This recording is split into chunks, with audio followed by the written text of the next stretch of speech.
Hey guys, it's Tom Bucks. Welcome to MST.TV. Got a bit of a ruling segment for you guys today, and I want to make sure that you guys are catching some of these illegal plays coming up in this current format. Two minor ones, I would say, but they do result in a couple of illegal summons. And the other one, someone just gets free cards because they forgot to maintain the game state. So we've got something to do with Apollousa, we got stuff to do with Dugares, and we've got a lot of rulings to do with Magical Meltdown. Magical Meltdown is going to be a bit more important coming up because we have invoked, and of course in MR5 or the upcoming Master Rule, we're not going to have to maintain our zones anymore, so you're going to see a bit more when it comes to the invoke side. And on top of invoke decks, there's also the Shaddoll structure deck coming up, so we're going to see more people playing, and Shaddoll invoked might be a deck that we will be seeing more in the future. And we're going to talk about even Predator Plant, Verde Anaconda as a potential card, and Cross Sheep relation to the Magical Meltdown. In fact, that one actually is more relevant to the current format. So that's the gist of this video. So make sure you guys hit that thumbs up, hit the subscribe, ding notification bell. And if I'm incorrect on any of these, feel free to leave a comment down in the comment section. And here we go. Okay, we're gonna take a little dump on spirals right now because everyone just loved crapping on one of the more popular decks, and one of the illegal summons that they have been performing is illegally summoning out Apollousa. This is mainly because Apollousa's recipe states it requires 2+ monsters with different names except tokens. Are they using tokens? No, they are using same named monsters. Remember, Double Helix on the field is considered as a super agent. There are other monsters that are also considered as super agents, such as Spiral Tough and of course Spiral Super Agent.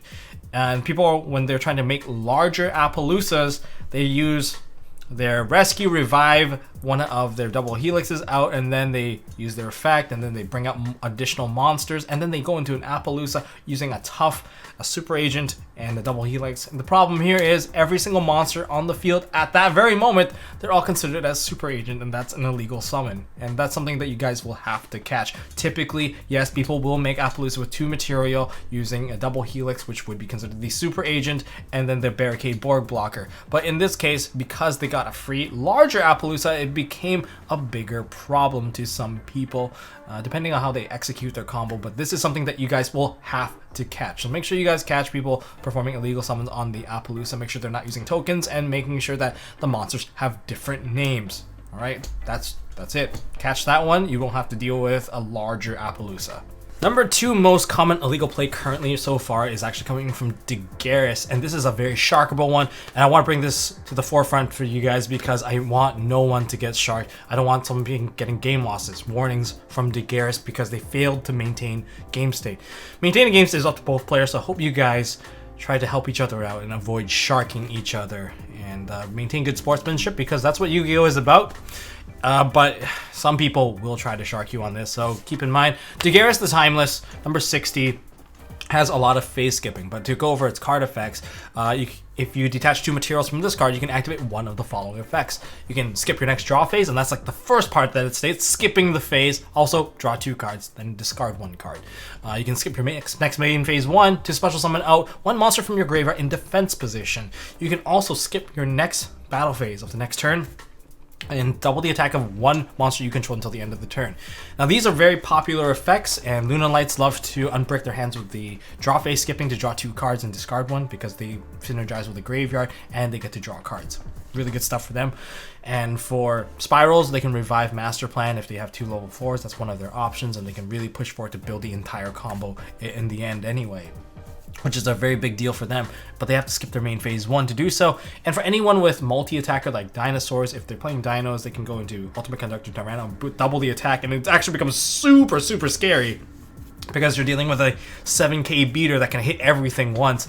Yeah, that usually leads to game, even against a spiral board, which is very devastating. But if you somehow survive, remember that they have to skip their battle phase, and each of these phases that they have to skip leads to different kinds of penalties when you forget to do so. Because this is like a lingering effect that has already resolved and you have to maintain this part of the game state, you can take note on it because it is technically mandatory now. So make sure that you can put something to remind yourself of this for game state maintenance purposes.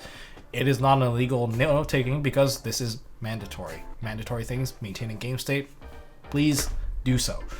because I survived a Luna Light board before, completely broke everything, and then my opponent drew a card. And if because they shuffled their hand, can't identify it, that leads to what? A game loss, because the card that they drew is no longer identifiable. I don't know if it's the card that they're playing that they're not supposed to have. It's a big problem. So that would be a drawing card major infraction.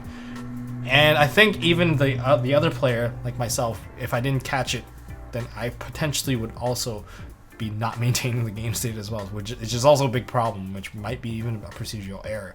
And then for anyone that plays into their main phase 1 when they're not supposed to have their main phase 1, it's immediately a procedural error minor if you can just stop it and make it like reversible. But then if your opponent starts to interact with the cards that you have in the same phase, revealing stuff, then you get into a gray territory of a reversible game state, accepted game state, or potentially even a state of irreparable game state, because too many things, information has been revealed, and it becomes a big problem, and you could potentially take a game loss on that as well. And then the whole skipping the battle phase could lead to your opponent winning the game when they're not even supposed to even have a battle.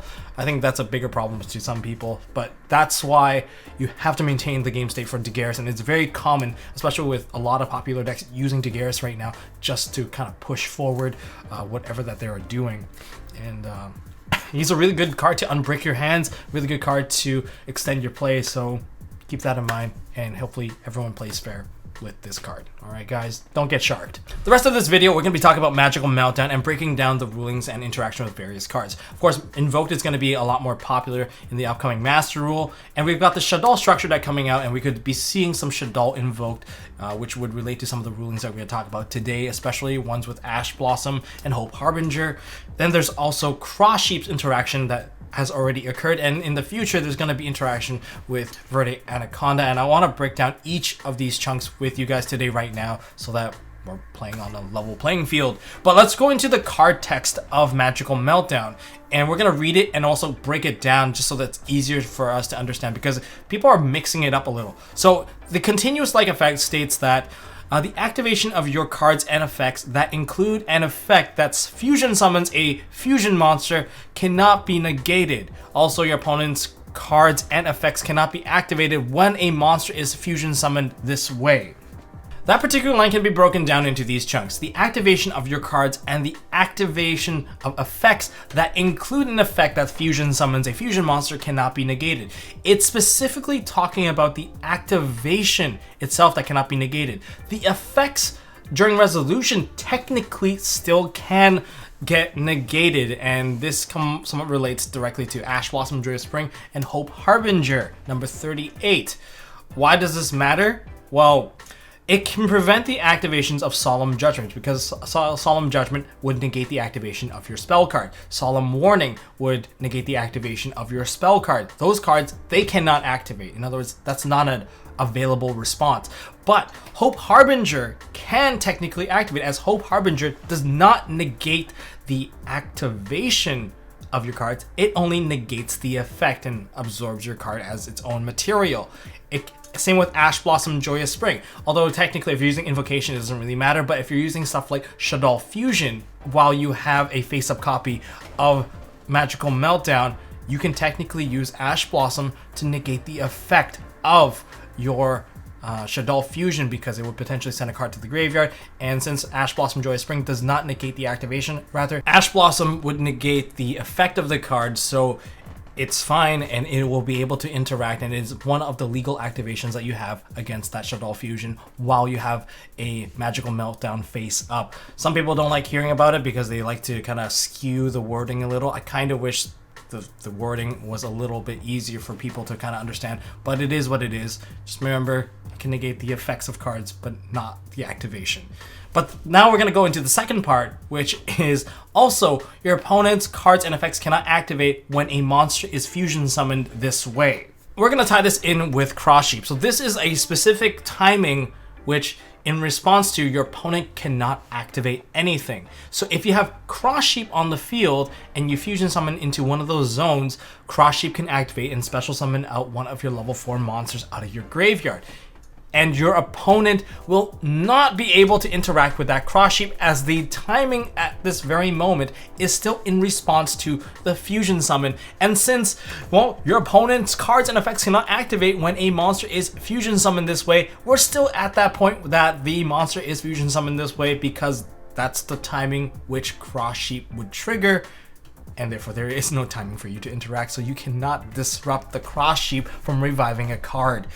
Yes, that is a thing. Cross sheep does not open a new timing window for you. Oh, I'm actually responding to cross sheep, not the fusion summon. Well, your cross sheep is activating during the fusion summoning process, and Magical Meltdown technically is still applying. It does sound a little confusing, but it is what it is. You cannot respond to cross sheep while Magical Meltdown is active and you're using the effect which is triggered by a fusion summoned monster going into its zone. Alright? Verte Anaconda versus Magical Meltdown. Does Magical Meltdown protect Verte Anaconda? And the answer to that is no, it doesn't. Verte Anaconda's effect is not considered as an effect that performs a fusion summon. It copies the effect of a fusion spell card that may include it, but even if it may include it, it does not consider it as an effect that performs a fusion summon, because you could also send cards like Fusion Sage that adds a poly to your hand, or even if you do send something like that, copying an effect does not count towards it being its own effect to perform a fusion summon, as the card text itself does not state fusion summon